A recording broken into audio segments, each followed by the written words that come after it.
So today I'm going to talk about keeping the heart safe and holding a space within your heart that allows you to cleanse your energy.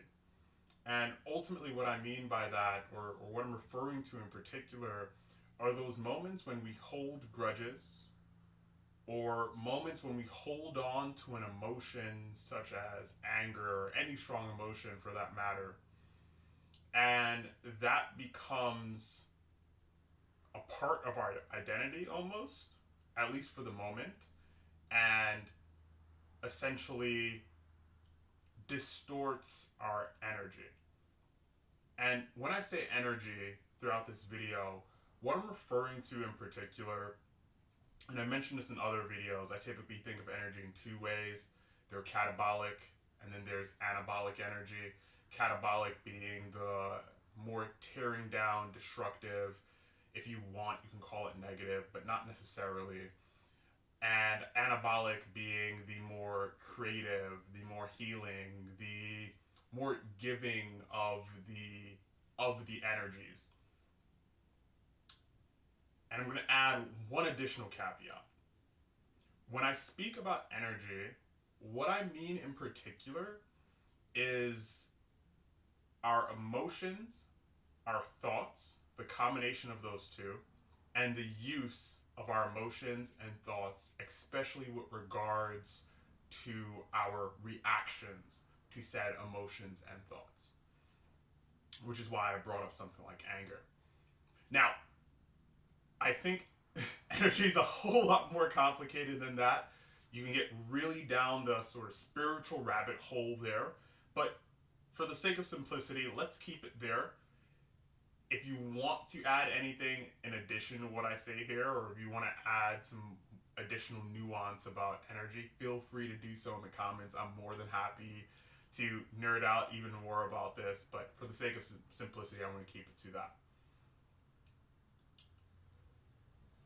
The reason for this video in particular is I don't think many realize that whenever they give themselves up to anger or grudge or unforgiveness, that what they're really doing is creating a bottleneck or a blockage for their energy. So what that means is think about every time you've experienced anger. Think about all the times you've experienced some kind of strong emotion, like anxiety, for instance. Think about that moment of fatigue that sets in after being in that state for an extended period of time. It's exhausting, right? Like actually exhausting. You can be so angry and wake up at the start of the day, have full energy, had a good night's sleep, but that anger or whatever kind of strong emotion that has hold over you, it produces this fatigue in you, right? You essentially lost energy because of it.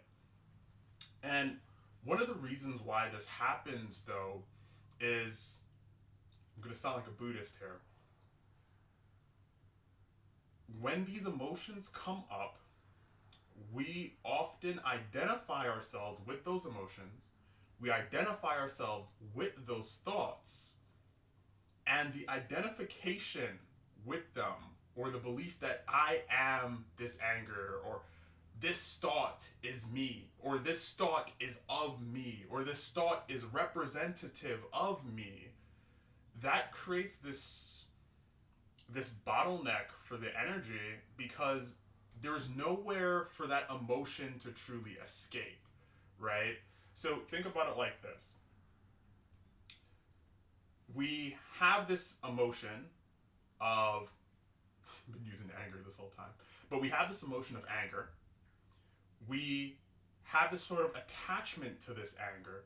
So now we take this anger with us throughout the entire day. And it's something minor. Someone cuts us off in traffic, and now for the whole day we're upset about it. We tell all our coworkers about how upset we are. We tell all our families about how upset we are about this, like, super trivial thing.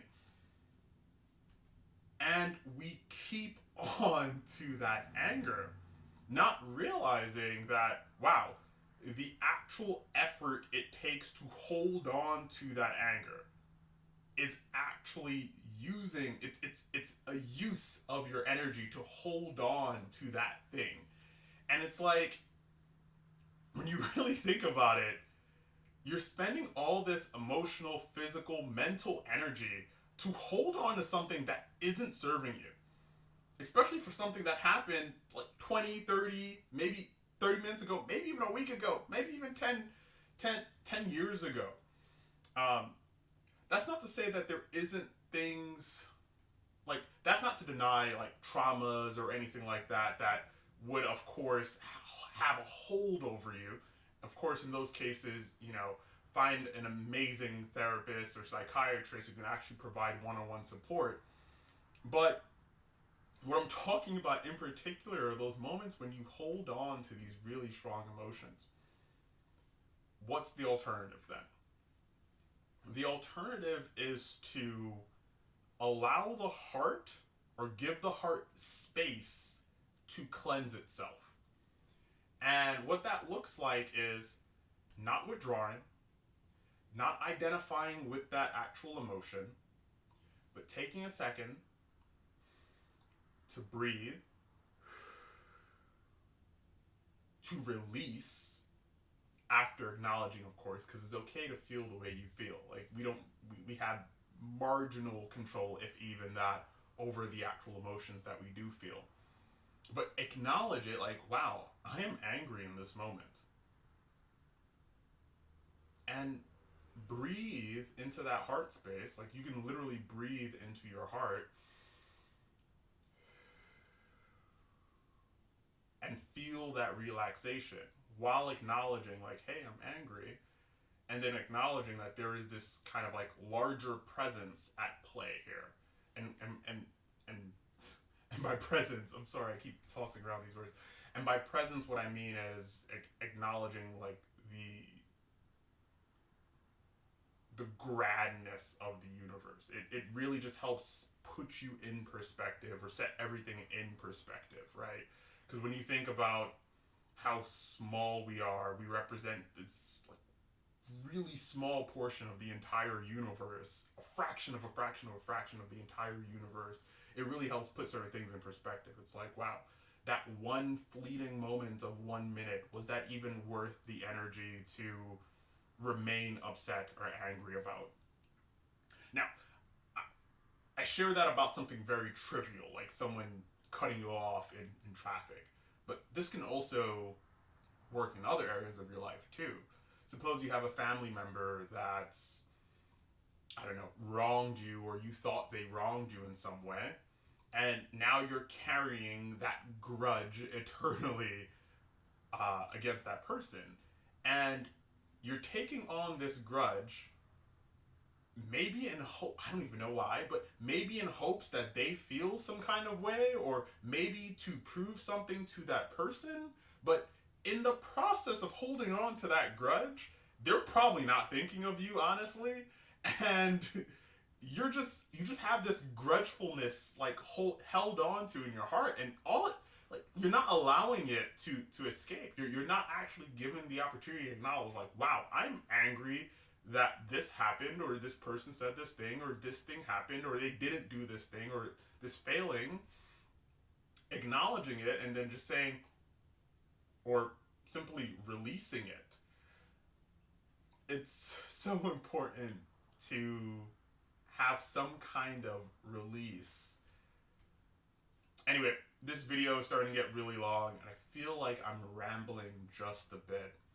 The short of it all, though, is to really avoid identifying with those emotions, avoid identifying with those thoughts, and allow your energy to flow without creating any kind of attachment to any of these feelings. Giving room for you to experience what it is you experience, and allowing it to pass by. Because eventually, even if you feel sad, you have to eventually feel some other emotion, right? If you feel angry, at some point you are going to no longer feel angry. If you feel on a high, eventually that high must come down to a low. If you feel low, eventually it has to come back up at some point, right? So there's no real reason to extend that low even further by having this attachment to it. Anywho, hopefully that makes sense. If you don't agree with what I said, feel free to drop it down in the comments. Feel free to let me know your thoughts on the matter. Let me know how you're also guarding your own energy and what that practice looks like for you as well.